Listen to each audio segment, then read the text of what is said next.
Well, hello and good morning. Probably not morning where many of you are. It's morning here in California. It is a beautiful, crisp, cold morning here for a change. I don't know when it happened. I do know when it happened. It happened this morning. This morning, fall finally came to Central California. We have had what seems like 9 months of summer. It feels like it's been hot all year round. We've had like, triple digit temperatures as recently as just a few weeks ago, and it's been a nightmare. But this morning I woke up and I walked out into the living room and I'm like, hey, it's really cold out here. It's super cold. So, yeah, so that's what's going on in my life. It's cold and I like it. I'm happy for a change. Welcome in. It is chilly. It's chilly there too. Wow. So it's chilly like on both sides.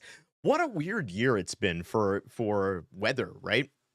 Doesn't it feel kind of like it feels a little bit more this year like, and maybe this is just me, maybe it's just because of the people I know, but right, but we have friends who are here in California, and then we have some friends who are kind of in the Midwest, and we have some friends who are on the East Coast as well. So we got people kind of scattered all throughout the country.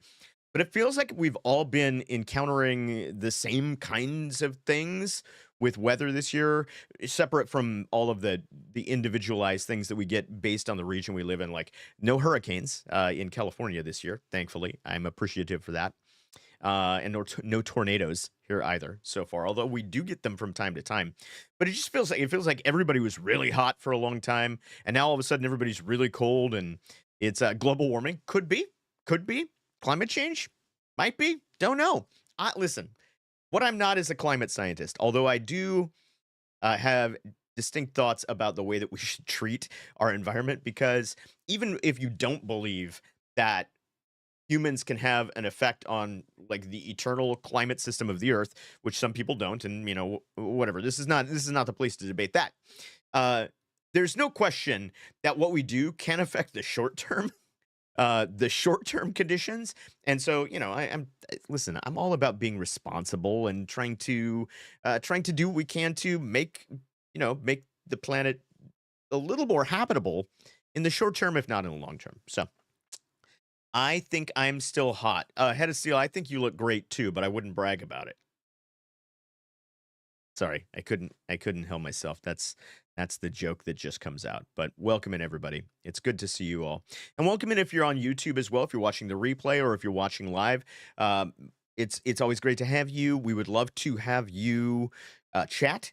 There is a live chat going on right now. We're also live on Twitch right now, and so you can come on over there as well. I believe I've got the link in the description if you would prefer to jump into the Twitch chat. But if you are watching on YouTube, my ask up front is going to be if you wouldn't mind liking this video, subscribing to the channel, and sharing it if you get something of value today. And I'm hoping you will get something of value today. I so where to start? Where to start? Let's see. It's been a crazy kind of couple of weeks. I know that last week we didn't get to do this stream because I went down to Los Angeles for the Arena Summit. And the Arena it's an online mastermind group that I'm a part of. And once a year we all come together in Los Angeles, and we have 2 days where we get to listen to some really incredible speakers, some really amazing people. This year I heard from Erwin McManus, of course, who is a longtime mentor of mine, and somebody that I really look up to, and that has amazing thought around communication and around just life in general. I got to hear from Brendan Burchard this year, who was mind blowing as well. Brendan Burchard he describes himself as a high performance coach, and he spent the last 2 decades studying people who perform at very high levels in any industry. So he hasn't limited himself to like finance or sports or any of those things. What he's done is he's tried to find the threads that connect the people who are high performers in any particular field, and then he coaches people based on those high performance behaviors, on those high performance habits and disciplines. And so I got to hear from him, and that was really transformational. Really excited to share some of that with you. Probably not today, but that's definitely coming. So live on YouTube. Yes, I am live on YouTube. Let me see. I'm gonna drop a link. Hang on. Here's the live on YouTube. If you're not already, feel free. You don't have to watch on YouTube right now. You don't think so? I believe that I am. It says that I'm live. It says that I've been live for 11 minutes and 31 seconds. Oh, okay, good. Uh, so if you're not already following the YouTube channel, if you don't mind going over there. Oh, hello. I see you now in chat. Hey, kitty cat. Welcome in. If you're not already following the YouTube channel, follow that link. Go on over there, hit subscribe. It doesn't cost anything, of course, to subscribe on YouTube. I'm not, monetized on YouTube. It's just another place where I'm trying to put some things out. Oh, you went to my other channel. Yes, yes. This is the coaching based channel. Exactly. So again, I'm not big on YouTube. I haven't blown up. I'm not gone viral, any of those things. But I am looking to use that as another place to share the kind of content that we do here. And so there you go. I'm seeing I'm a little bit on the jittery side, so I apologize if that's the case. I realize now that I am broadcasting at 60 frames per second. Usually I do this in 30, so I was recording some stuff earlier. So I apologize if I'm a little bit jumpy. But we'll get through it for the stream today. And also apologize that this is at a strange time today. I know that normally we do this on Thursdays at 11 a.m. This particular Thursday, unfortunately, I was out of town for business, and so I was not able to be here with you guys then. That made me very sad, of course, and so I am very, very glad to be back with you guys today. So let's get into it since we only have an hour. Now, the other thing I guess that I'll talk about up front here is the fact that I put out a poll recently in the Discord. If you're not a member of the Discord, by the way, if you're in the Twitch chat, you can exclamation Discord. If you're following me along on YouTube, there should be a link for the Discord. Probably not in the show notes from this because I didn't think about that, but there will be a link on the profile. Feel free to join the Discord. It's a place for a lot of different things. Hey, John, welcome in. It's good to see you. It's a place for a lot of things. And so, yeah, hopefully you will find something of use there. I am also, I'll do a little plug up front. I'm currently doing a very exclusive, sort of very small room coffee chat every day for me in the morning. It is at 8 a.m. My time, which is 8 a.m. is Pacific time. So figure out your time zone from there. But I've been doing that the last few days. It's usually very small. Just whoever can come. Anybody is welcome. Anybody's welcome to hang out and listen in. Anybody is welcome to participate. If you have questions there that you're not comfortable bringing to this stream, we've been talking a little bit about streaming itself and kind of what that ecosystem looks like and what it's like to be a streamer.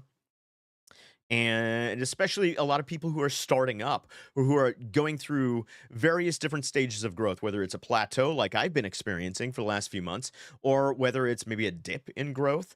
But we've also had some amazing success stories come out of that group. So join us live on the Discord every morning at 8 a.m.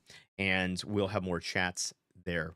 But the other thing that I was going to talk about, the other business thing that I'll talk about real fast, is the fact that there's the question link, by the way. Let me drop this into the YouTube chat as well.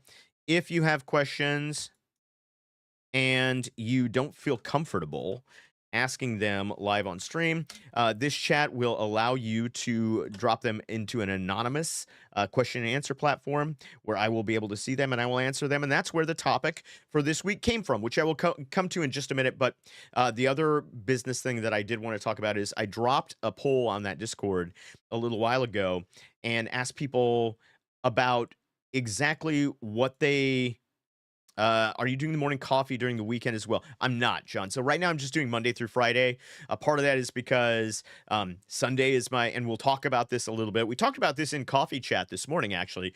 But Sunday is the day that I keep, I'm going to use the word sacred. And I'm not using that for religious purposes, although, as you guys know, I'm a person of faith and I do attend services on Sunday mornings. But the reason that I say sacred is the word sacred means set apart. It literally means set apart. And so I set Sundays apart as a day to do some very specific things. One of those things is to worship, but another of those things is just to spend time with my family with no distractions, no business, no work, no interactions with the outside world. And that is that's going to get to the core of one of the things I want to talk to you guys about today. Stu, got my PC up and running. Let's go. Let's go. Same reason I don't stream Sundays. That's perfect, Kata Kata. You've got to have that. And by the way, welcome in. It's good to see you today as well. So the poll on Discord that I was talking about a second ago, the poll determined that there is a subset of people who want more of this stream every week. And okay, let's do it. I mean, again, I don't know if that's really something that's going to catch on. I know that there are certain people who want it, and so the largest portion of the poll was that we're going to stretch this to a 2-hour stream from a 1-hour stream. So we are not going to do that today because today's a weird time for me, and because I have meetings all the rest of the day. But we are definitely starting next week. I think we'll go to a 2-hour. We'll try it for a while. One of the things that we talked about a couple weeks ago when we talked about decisions is if a decision is not irrevocable, just go ahead and make it. Don't waste brain space on things that you can take back. And so going 2 hours on this stream, if it flops, it's not irrevocable. I can take it back. So we're just going to go with it. So I'm going to, starting next Thursday, we'll go 2 hours on this stream. We'll see how it goes. I meant oh. Got my SOP friends mixed up. No worries. It's all good, Kata Kata. It's all good. I know, I'm actually flattered that you would mistake me for Stu because he's much better looking than I am. Go check him out if you're on the Twitch platform. So let's get to some of before I get to the topic, and the topic today that was sent to me, the question that was specifically asked was, how can I handle the overwhelming pressure of being the rock in my family? Rock in quotation marks. Adulting is overwhelming. Thoughts. So I'm definitely going to answer that. I'm going to give you a few strategies today, a few things that have shown up in my life when I've needed to be the one that was steady and stable in any particular place. And we will definitely talk about that. But I want to talk for just a moment, and I've spoken about this a little bit on some of the other streams. Mom brain, I get it. Been moving into my new apartment while also enjoying my parents visiting. Oh, that's so good. It's always great to have family. I love family. It's one of the reasons we moved back up to Central California from LA now 20 some years ago, was just because we wanted to be closer to family. It's very, very important. Life is good. I'm glad to hear that. So I've I've been pretty upfront about the fact, and maybe not upfront enough, but I've been pretty upfront with the fact that I was in a little bit of a ditch for a while, a little bit of an energy ditch for a while. And it was specifically around this live streaming space that we're in. And for those of you who may be joining on YouTube, this is a newer channel for me, but I have been live streaming for a little bit over 2 years, about 2.5 years now. And I experienced some really, really amazing growth in my first, about year and a half. And then about, I don't know, maybe 9 months ago, things started to plateau for me and actually have started to dip down now a little bit too. And I found myself in a place where I was getting really down about that. And it's not that, of course you're going to encounter, there are going to be times when things don't go as well. If you're going to get into any endeavor, they're going to have their ups and downs. And what makes the difference between the people who succeed and the people who fail ultimately is whether or not they persevere. So the question for me is, what is the lesson that I learned from this? How has my perspective on this changed? And it has changed after being in the Arena Summit this last week and after something Brendon Burchard said. And then what's the lesson that I take forward from it? Let me catch up with chat here a little bit. John says he's the iceberg that our penguins get to run around on. That's an amazing. I love that metaphor. It's so good. So good.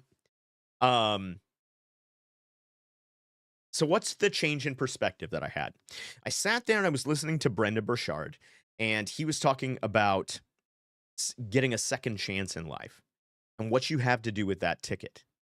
And one of the things that he said was, you have to determine how you want your audience to grow with you and beyond you.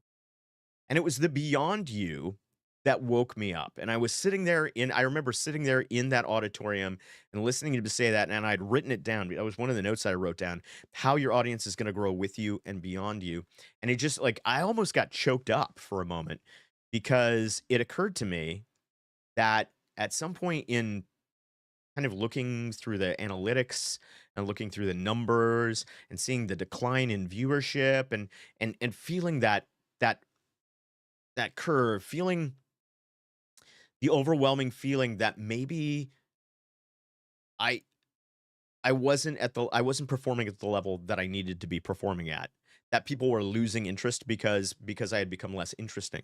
And kind of my head had been so much in that place where I was so worried about what it was that I was doing and how I was presenting myself and how I was coming off and whether or not I was interesting to people. And what I had forgotten in all of that was the point is not how I'm presenting myself. It's not how I look to people. It's not really even how people feel about me. That's not why I set out to do this. I didn't set out to do this to go viral or to be a streaming star or any of that stuff. I set out for one reason, and when I started out, the way that I phrased it was I wanted to create a community of people who felt like they knew me and who were able to use that as a catalyst to connect to each other in meaningful ways. And that right there is exactly what I had forgotten. And then the second thing that I always said from the beginning is I want to support other people who are on this same journey as I am. And I had become so focused on myself and my own content and trying to level that up and trying to figure out what people wanted to see and figure out what people wanted to hear and how they wanted to watch that I I think I had completely lost the fact that my goal all along has been to see the audience, if you will, or the community level up beyond me. And that's happening as I look around. That's happening all around me. And I'm excited for that. And it's not that it's not problematic and messy, right? I was talking to another friend yesterday and they were like, oh my gosh, like there's so many people who are popping off right now that it's hard to keep track of everybody, right? Because everybody is doing such amazing things. And I'm like, yes. And at once that's very frustrating because you can't be everywhere all at once. But at the same time, how exciting because you have to look at it and say, well, we accomplished what we set out to do, or we are accomplishing what we set out to do, right? And that's just really exciting. So the switch in perspective was I realized that for all of the good intentions I had placed the focus back on myself. I'd placed my focus back on myself.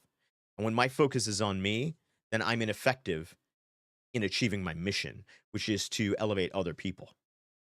So, how do you change your perspective when you feel ineffective? The first thing that you have to do is you have to remember what is my mission. Now, if you don't have a mission, you got to get one. You got to figure out what it is. Why do what you do? Why does, if it's content creation, if it's business, if it's whatever it is, if it's your relationship that you're talking about, the first thing you've got to ask is why? Why does this exist? What is the purpose? What is the driving purpose behind what I do? If you can't answer that question, let me suggest that you stop whatever you're doing. And I'm not saying like stop streaming or anything like that, but stop whatever it is you're doing. Get unbusy for long enough to sit through that question, the question and the answer to that question. Because, as in my case, I had a really good sense of vision at some point. But when I took my eye off the mission, that's when I started to lose hope. Your mission is a powerful driver of hope and optimism and positivity in your life. Do not take your eyes off your mission. That's number one. And if you don't know what it is, then make sure that you figure out what it is, right? That's the first thing. And then the second thing is to remember that the things the things that move from this life into eternity, the things that move beyond a moment of success or an instant of happiness or a moment's peace, the things that move beyond those are the things that we do for other people. Because everything that we do for ourselves exists only in the span of our lifetime. And don't get me wrong, I'm not saying there's not a place for self-care. I'm not saying there's not a place for, figuring out what you're feeling. I'm not saying there's not a place for, for taking some time for yourself. There is time for all of those things. But just remember the things that we do for ourselves are confined to the space of our lifetime, but the things that we do for others move with us into eternity. And so I had to get my eyes back on my mission and back onto how I was going to serve other people. And now that I've done that, you know what? I'm happier. I'm more motivated. I'm excited to get up here and do what I do again. And I feel like I'm better. So, so that is a lot to say. That there's a realization that I've come to. Hopefully, you'll find some things that are useful out of that as well. But let's get to the and once again, if you're in the chat, please feel perfectly free to jump in and ask questions as we go along. Please, get that chat moving. You can chat with each other even when I'm up here jabbering away at whatever the question is. I'd love to see you guys interact with each other. I want to hear the questions. If you're watching the YouTube playback, I want I want to comment. I want to see a comment from you. I want to know, when's a time in your life when you were at the bottom and you had a change of perspective that moved you back up to the top? What am I missing? What am I forgetting in that process? How has the act of service moved you from the low place to the high place? Have you ever experienced that? Let me know in the comments. All right, let's get to the topic that was thrown at me in the questions this week. I'm going to look and see anything else, because there's one other question in there as well that hopefully we'll have a chance to get some time on. But the first question was, number one, how can I handle the overwhelming pressure of being the rock in my family? Adulting is overwhelming. First thing that I will do is acknowledge that adulting is overwhelming. Nobody's ever ready for the next stage of their life. If you're ready for the next stage of your life, you've probably already missed it. Because when we spend so much time preparing for the next stage of our life, maybe it's parenthood, or maybe it's marriage, or maybe it's moving into the second curve of your career, right? When you're I'm going to use the word older. When you're older like me, I just turned 50. So when you move into the second half of your life, such as I am now doing, if you spend all your time preparing for that, then guess what? When the moment comes, you will miss it. Now, there's a very subtle difference here. There's a nuance between being prepared and preparing. Do you hear that? The English language is interesting. It doesn't handle some of these things as well as other languages, because being prepared and preparing, they sound like the same thing. They almost sound like they're in the same tense, but what's subtly different between them is that preparing is active, right? It's an active verb. And being prepared is what we would refer to as a passive verb. Why does that make a difference? Here's how it makes a difference. Preparing is an activity that does not end. In the ancient Greek language, when you have an ing verb, that indicates that there is perpetual, that it is never ending. It is an ongoing process. And preparing for us can be an ongoing process. So if we're looking to move into the next phase of life and we are preparing, that means we are continually looking for, oh, what do I need to do? What do I need to do next? What do I need to do next? What do I need to do next? There's an endless process of almost having our nose down in the process of preparation. But being prepared means I need to have the basic building blocks together in my life so that when change happens, I know how to deal with change. And the very subtle difference is, when we're preparing, we're usually preparing for specificity. We're preparing for parenthood. We're preparing for marriage. We're preparing for whatever that next curve is. But being prepared says, I have built structures in my life so that when change comes, I know how to handle it internally and I know how to handle it externally. And I think that's this is a whole other stream we'll go into at some point.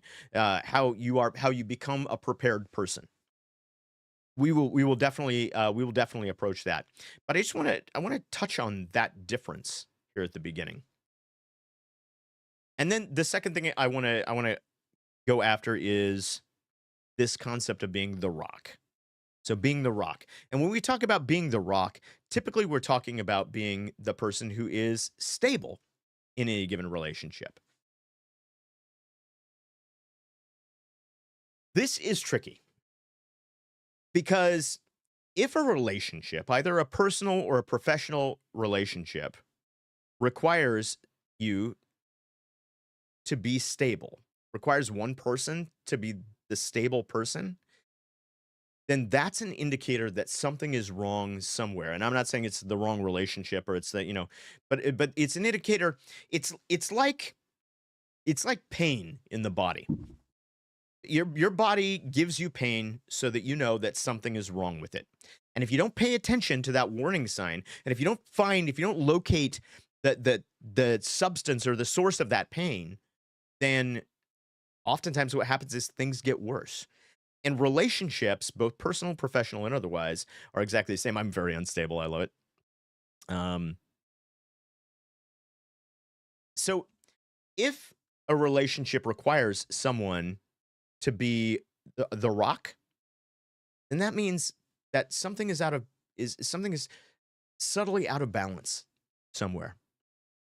Now, there are two options. If you're in a relationship with two people, if you're not in a relationship with two people, if you're in a relationship with multiple people, I'm not sure I'm qualified to help you. I don't have a lot of experience with that. But if you're in a relationship between two people and one of you feels like you've got to be the rock, that means that it means one of two things. It means either the other person is in specific need of something, that they're experiencing a moment of need or a moment of wounding or a moment of hurt, or, and this is where it gets a little painful. So bear with me through this. The other option is you may be the person who is wounded in some way. So if I feel like I'm the one who has to create stability, it may be because I don't feel stable. It may be because there's something about the relationship that I'm not addressing, that I'm not seeing. And so I think if I'm going to recommend that you start someplace, if you feel like you have to be the rock, I'm going to say start with yourself. And I will always say start with yourself. It's really easy to blame the other person in a relationship and to say, oh, well, I need to figure out how to fix you because there's something wrong with you. But it's much, much harder to reflect and say, hey, what is it about me that makes me feel like right now I've got to create stability? And I think that above all else, and I will always recommend communication, the first thing you have to do is you have to have an honest, open conversation in the relationship about why you feel like there's a need for stability. What is it that's off right now? What is it that hasn't settled right now? Where are we not getting together right now? Where's that unevenness, that lack of proper attention, that lack of balance? Where is that coming from? And you have to be able to walk through these things with your partner, because if you can't, then there's no way in the long term you will ever solve problems together. So the first thing you have to do is I think you have to look at yourself and you have to see if there's something inside of you that is causing you to feel unstable. And so you're indexing on becoming the stable person. The second thing is you have to have a conversation about what feels out of balance in the relationship. That's the second thing. Now, the third thing that you have to do is you must learn your style of communication and your partner's style of communication. Now, I have just released a video on my YouTube channel. Please go and check it out. Please like it. Please share it. All of that good stuff. But over on my YouTube channel, I've just this last week, in fact, just yesterday, I released a video on how to deal with personal conflict in relationship. And one of the 5 tips, I gave 5 tips for that. I won't go through them here. Check the video out. It's not a long video. But one of those tips was you need to learn your communication styles because the problem is sometimes when we communicate, especially early on in a relationship, we will use the same words for very, very different things. We will have a completely different definition of the exact same words. So, like peaceful, for example, my wife and I have very different definitions of what the word peaceful means because my wife is an introvert. And so peaceful to her is having quiet moments to herself and not necessarily even without me in the room. That's the great thing is that peaceful is quiet moments without the need to exert herself in a way that explains who she is. That's peace for her. Peace for me is existing in a state where I know that everything I touch is being elevated right now. And so I am out of peace, I am out of balance, I'm out of tension when I am not elevating, when I am not actively elevating other people through interaction with them. And so we have very different definitions of the exact same word. So this is why it's so important for communication to be constant and intentional because you literally have to build a vocabulary with your partner, a whole different dictionary of what you mean by different things. And it could be that if you're feeling tension in a relationship and if you're feeling like the person who has to be strong, maybe it's because you're defining something very fundamental like peace or like love or like hope or these very fundamental things. Maybe you're defining them differently. So, first, I'm going to say start with you, right? Look and see what's the wound in me that makes me feel like I need to be the stable one. Number two, have a conversation about the relationship. Be very open and honest. Be vulnerable. Build trust. What is it about the relationship that feels out of balance? Number three, make sure you understand each other's communication style, right? Number four, know yourself. And this is different than number one, right? Number one is you're seeking your own wounding, and you must do that, right?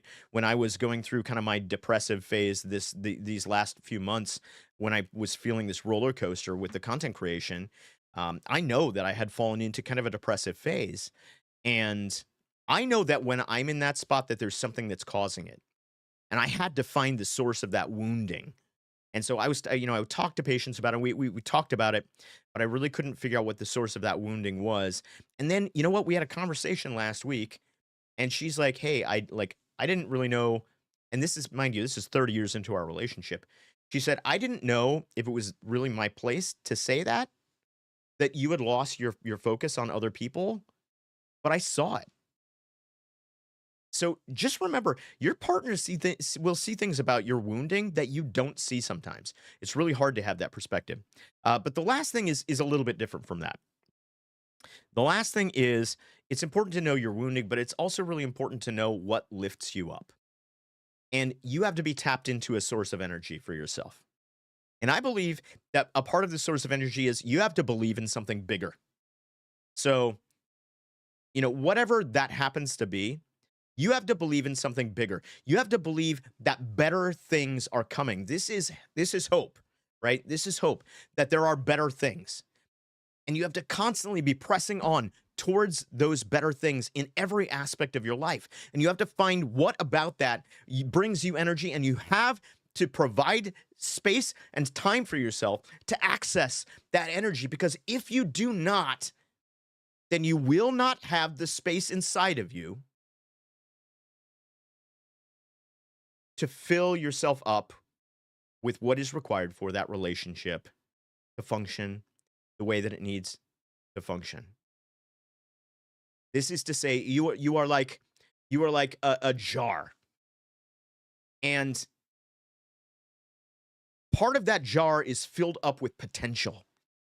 But unless you convert that, unless you pour that potential out, unless you convert that potential into action in your life, into thought, into momentum, into progress, if you don't pour some of that potential out, you will not have room for the potential of those around you. And you must have room for the potential of those around you. And one of the reasons that I run so hard at trying to achieve things in my life is because I know that if I don't get that potential out of myself, then I will not have room for those who are most important to me. So, those are my tips. Try and find the source of your own wounding. Build open, honest, trusting vulnerability in a conversation about what is out of balance if you are feeling this way. Number three, understand each other's communication styles. Be open and honest about that. And number four, tap into the progress that builds energy in you. Those are the four recommendations I have for how to do what you have to do when you feel like you have to be the rock, the stable person in a relationship. Now, as for the adulting is hard. But you know what? You can do hard things. And when you come up against anything in your life that seems like it's too hard for you, that's the time when it seems like it's hardest, when it seems like it's most difficult, when it seems like you can't get up out of bed and you're not going to be able to do it anymore and you're just at the end of your rope. I want you to pause and I want you to look back. And I want you to see how far you've come. Because in your life, my friends, you have had tremendous success. You have loved. You have won victories. You have taken steps. Some of them were small, but every one of them was a victory. So when it's hard, I want you to look back. I want you to remember that life has always presented you with hard things, and you have always overcome them. Nothing has stopped you. And if nothing has stopped you, then nothing can stop you. But you've got to keep moving. You've got to keep moving forward. You got to keep going. Progress. Always for the progress. So those are some tips. Those are some hints that I have for you. I hope some of that's useful. I'm now going to catch up with chat because that was a long tirade. Okay. Kata says, funny enough, I just had a Facebook memory from a convo with my daughter today. My confidence was gone. My mental and physical health was awful. One day out of the blue, my daughter, who was 6 at the time, said, Mom, do you know what confidence is? It's believing in yourself. I always thought of confidence as loving what you see. That day she taught me it's to love who I am. A 6-year-old changed my entire mindset. Dude, 6-year-olds are the best at mindset. I'll tell you what, my daughter's about to turn 11, and you know, the thing that's gut-wrenching about that is I can see the world starting to wear on this child who she was born sunshine, and every moment of her life up until now has just been perfect.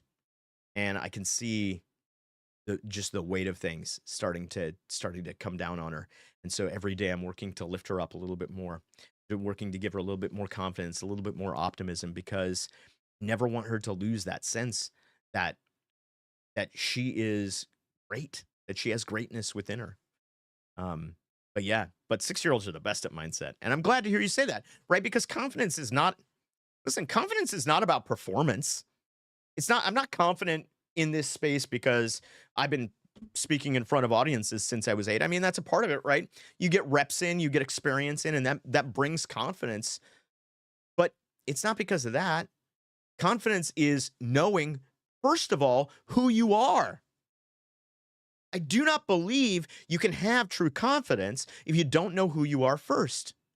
So when I talk about identity, I'm talking about knowing yourself past, present, and future. Because you always have to be pressing towards a future you that is bigger, that is better than you can imagine right now. That is what will drive confidence eternally. Let's see.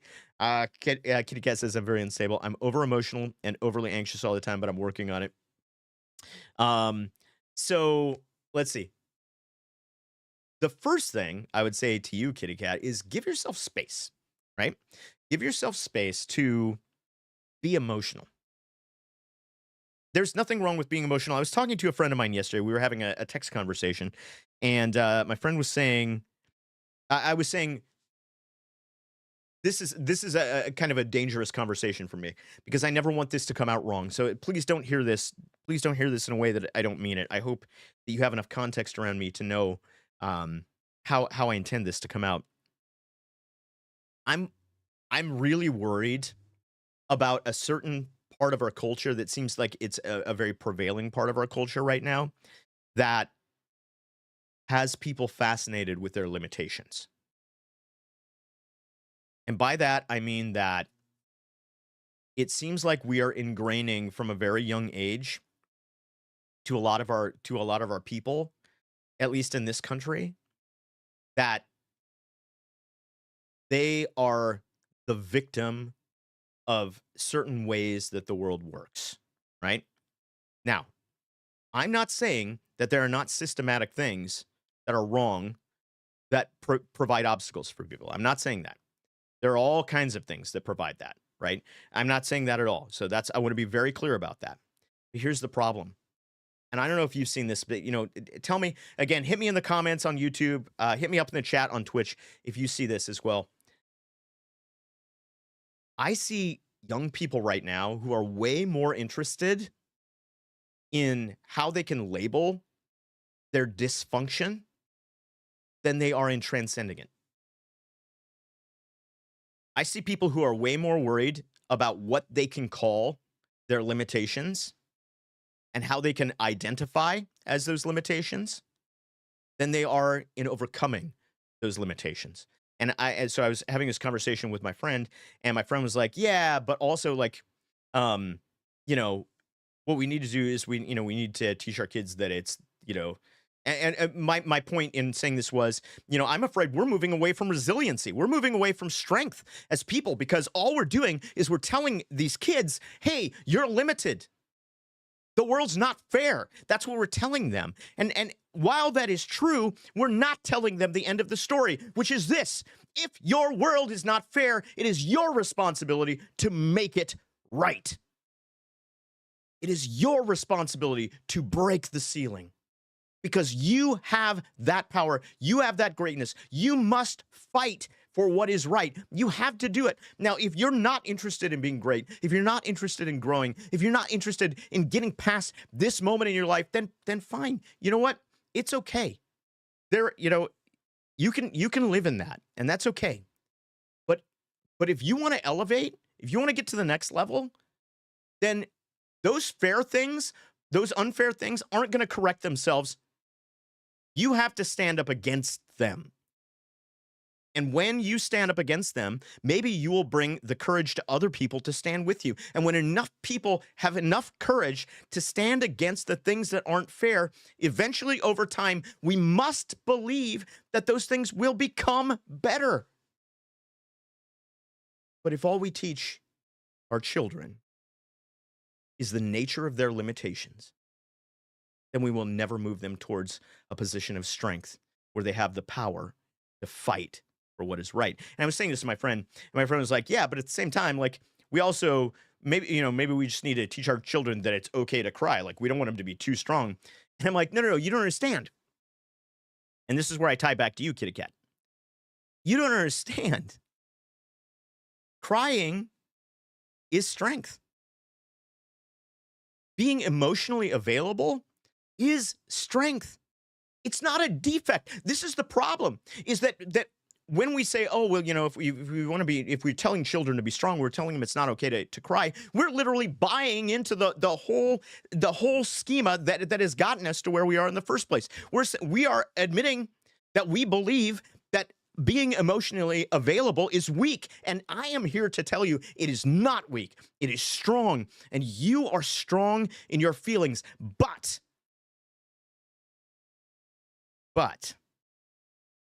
the difference is you must be emotionally available. You must be strong in your feelings. But you must also not act solely on what you feel, because not every feeling will lead you to your best end. And so you must be able and willing to actively engage with your feelings and ask yourself, is acting on this feeling going to move me towards a better version of myself? Or is it going to move me towards a worse version of myself? And I'm sorry, hate to say this, but there's a worse version of yourself. And sometimes it's the quote unquote authentic version of yourself. The authentic version of myself, the version of myself that just lives in my feelings all the time and just reacts based on those feelings, that's the worst version of me. But the version of myself that says, I know these feelings, I recognize these feelings, and I want to see where these feelings are taking me, and then making decisions based on that conversation, that is the best version of me. So that's a lot to say that. It's a lot to say that you got to have feelings, kitty cat. You got to have them. Be emotional. Be over emotional. It's fine. But also be intelligent about the conversations you're having with yourself about those emotions. That's very true. I don't know what that was. That was a while back. Sorry. Uh, Ben, I'm on the road today. This topic is big important to me. I'll watch the VOD. Okay, please do send questions, Ben. I appreciate it. Introverts, let's go. Guitar. Alex, hello, my friend. Sorry I'm late. Hope you're doing well. I'm sorry I'm late getting back to you. Sorry, I went off in a few tangents there. If you say, Alice, you're so smart and beautiful, she without hesitation says, I know. I love that. I love that, Kata. I'm quick to say it's, because I have ADHD and laugh and mock it instead of seeing that I have that and doing what I can't to work through it. I realized that it all started when I got that diagnosis, and my second grade teacher made the comment that I will always be an average student due to it. I let it echo in my mind, and it affected my whole life. Guys, listen, I'll go back to Irwin's book, right? The 7 frequencies of communication. If you don't think that words have power, you are living in the wrong universe. Words are immensely powerful. And if you don't think that you need to be careful about the words that you use to the smallest people in your life, or the people that need it the most, then you're a dangerous person. If you're careless with the words you use, you are a weapon of mass destruction in this world. Because just like Kata said, that one teacher, that one second grade teacher who was probably having a bad day, who maybe had been teaching for too long, who was frazzled, who told her, you will always be an average student, spoke that reality into a child's life. We must speak potential into the lives of the people that are around us. We must call, whatever it is. If you're a challenger, it means you're going to call them up. You're going to call them to better things. If you're a motivator, it means you're going to help them believe in themselves. Even if you're a commander, if you have the commander frequency, that means you're going to tell them what they need to do to get to the best part of themselves. But whatever your frequency is, you must speak greatness into people's lives. You must speak progress into their lives. And that's exactly right. ADHD is a part of me. It's not who I am. It is something that is a part of your makeup. It is not a label. It's not that. It's not a label. Right? It's not a label. Don't accept labels. Have conditions. Have obstacles. Have things in your life. Have ceilings. Define those things. Talk about what those things are. But don't accept labels. Labels will never lead you to any moment of greatness. It didn't take until now at 31 to start to break that mindset. Second grade and that comment, yeah, I'm telling you, the worst. My wife, who works in a kindergarten, see this daily. Head of steel, that's it, dude. I mean, that's it, right? And I can't tell you because, my oldest, my son, who turns 21 next month, he is also neurodivergent, right? And so when he was young, there was a lot spoken into that kid's life in schools specifically. And I can remember one teacher specifically. He was in, I don't know, fourth grade. No, it was way before that. It's third grade. I don't know, whatever. He was at this school, and this teacher was just literally, I went to volunteer in the classroom, and the frequency of the professor is the person who wants to bring information, who believes that information will change the lives of people. The shadow of that frequency is the diminisher, who uses the information that people do not know to cut them down. And this teacher was a perfect example of the diminisher. She was with like third grade kids. And I remember sitting in that classroom and watching her do that and thinking, man, these kids, like, this year is lost for these children because it is not driving them towards anything positive. So important, so important. Guitar, I feel like sometimes being emotional, releasing everything off your chest, that sometimes makes for a reset and helps us to move forward. Now, bad grammar. Don't worry about bad grammar. I don't believe in grammar. Grammar is against the law in this stream. Yes. So there's a Greek concept called catharsis, right? And catharsis literally means to purge in Greek. It literally means to like just get all of that out, get all of the emotion and all of the everything, and just like get it all, vomit it all out, right? There's certainly a time and a place for that. The trick is to learn not to live in it. And the reason I say that's a trick is because it's really addictive. Catharsis is highly addictive. And I mean that in the metaphorical sense, not in the chemical sense. I don't want to downplay actual addiction, which is a real thing. You're not addicted to your smartphone, by the way. That's not how it works. But there is a certain quality to catharsis that it feels so good that sometimes we manufacture it over and over and over again. So again, as with all things, awareness. It's all about awareness. It's about knowing your zones, knowing when you've been too long in that place and when it's time to move out.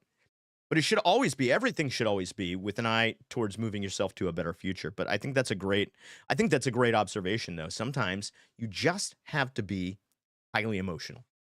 Because if you're not, then you can't move towards what the next thing is. Well, guys, I think that's about my time for today. I want to thank you all for being here. If you're watching the replay, I want to thank you again. Sorry for the janky camera stuff here. That's a technical issue that I will correct for the next stream. We will be back next Thursday, and you will be able to watch the replay here on both on Twitch and on YouTube. I appreciate the time that you guys have spent with me. I hope that something meaningful has come out of today for you. If not, I apologize. I'll do better next time. We'll see how it goes. But listen, guys, I'll leave you with this. I've been reading this book by Brendon Burchard. It's called High Performance Habits, and it was a copy that he gave to all of us who listened to him speak at the arena this last weekend. And one of the things that he talks about in the introduction to that book is that if you want to get better, be prepared for hard work. It's not going to happen without hard work. It's going to be hard. Be prepared for that. But if you're willing to do the hard work, you will go places that you never imagined you could go. So I will end as I always end, my friends. Go out and do the hard thing, because you have a moment of greatness that is waiting for you, but it's not coming for you. You have to go and pursue it. So go be great. See you next time.